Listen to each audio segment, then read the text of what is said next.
Et nous avons un invité sur ce plateau. Il s'agit du ministre de l'Équipement, des Transports et du Désenclavement, Mamadou Hachim Koumaré, président du comité de crise mis en place par le gouvernement suite à la disparition de l'avion d'El Algérie qui reliait Ouagadougou à Alger ce matin. Voilà pour le sommaire. Merci de nous avoir choisis pour vous informer. Bonsoir à tous et toutes nos excuses pour ce léger retard.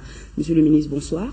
Bonsoir. Merci d'être sur notre plateau. Vous êtes là pour nous informer sur l'épave de l'avion de Air Algérie disparu qui a été donc retrouvé à une centaine de kilomètres de Gossi.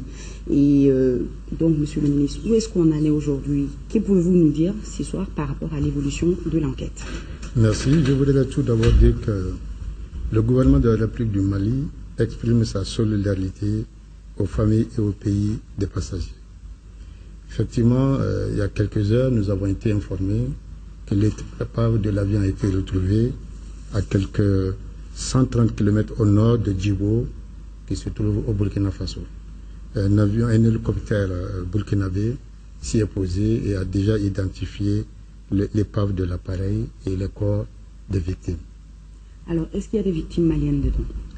Oui, il y a des victimes maliennes. Il y a un Malien dont le nom est déjà connu, il s'appelle Diallo Bakari, ce Malien. Donc il est parmi les 116 passagers qui sont confirmés à bord.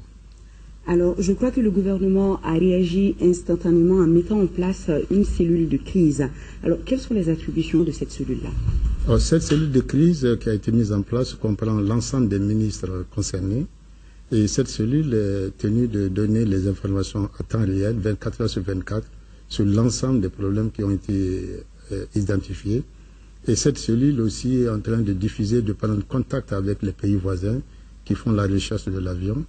Et cette cellule aussi, du point de vue coordination technique, c'est entouré aussi des techniciens. Maintenant que l'avion a été retrouvé sur le sol malien, c'est le Mali maintenant qui va diriger l'enquête sur l'accident. Et dès demain, nous allons nous mettre à l'œuvre pour mettre en place au niveau de nos autorités techniques la commission d'enquête internationale que nous allons bientôt mettre en place. Et il est aussi prévu, et ça je crois que c'est l'élément très fort, le chef de l'État a eu des contacts avec beaucoup de ses collègues et il a décidé de se rendre lui-même dès demain sur le site. Et donc certains ministres l'accompagneront pour vraiment montrer combien le pays est attristé et combien le président lui-même s'est impliqué dans l'exercice. Monsieur le ministre, merci. Merci. Pour ces précisions.